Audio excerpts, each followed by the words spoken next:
माँ वैष्णो देवी। आपने जम्मू की वैष्णो माता का नाम अवश्य सुना होगा। आज हम आपको इन्हीं की कहानी सुना रहे हैं, जो बरसों से जम्मू कश्मीर में सुनी व सुनाई जाती है। कटरा के करीब हंसाली ग्राम में माता के परम भक्त श्रीधर रहते थे। उनके यहाँ कोई संतान न थी। वे इस कारण बहुत दुखी रहते थे। एक दिन उन्होंने नवरात्रि पूजन के लिए कुंवारी कन्याओं को बुलवाया। माँ वैष्णो कन्या वेश में उन्हीं के बीच आ बैठी। अन्य कन्याएं तो चली गईं, किंतु माँ वैष्णो नहीं गईं। वह श्रीधर से बोली, सबको अपने घर भंडारे का निमंत्रण दे आओ। श्रीधर ने उस दिव्य कन्या की बात मान ली और आसपास के गांवों में भंडारे का संदेश पहुंचा दिया।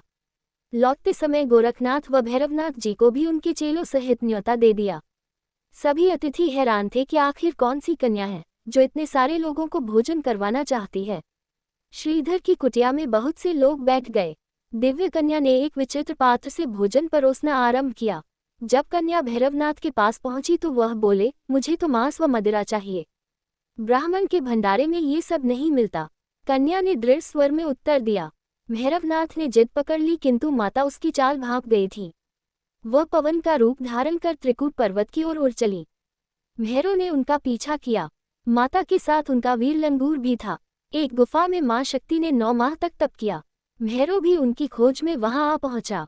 एक साधु ने उससे कहा, जिसे तू साधारण नारी समझता है, वह तो महाशक्ति है। भैरव ने साधु की बात अनसुनी कर दी।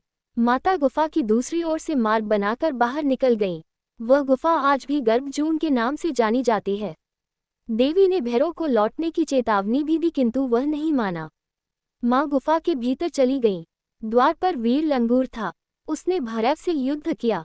जब वीर लंगूर निढाल होने लगा तो माता वैष्णो ने चंडी का रूप धारण किया और भैरव का वध कर दिया।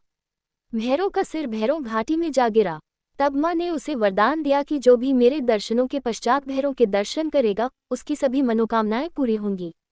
आज भी प्रतिवर्ष लाखों श्रद्धालु माता वैष्णो के दर्शन करने आते हैं। गुफा में माता पिंडी रूप में विराजमान है। माता वैष्णो देवी की कम कथा अच्छी लगे तो लाइक सब्सक्राइब शेयर करें और अपनी फैमिली मेंबर को अवश्य भेजें। कमेंट बॉक्स में लिखिए, जय माता दी। मां वैष्णो की कृपा सभी भक्तजनों पर हमेशा रहे।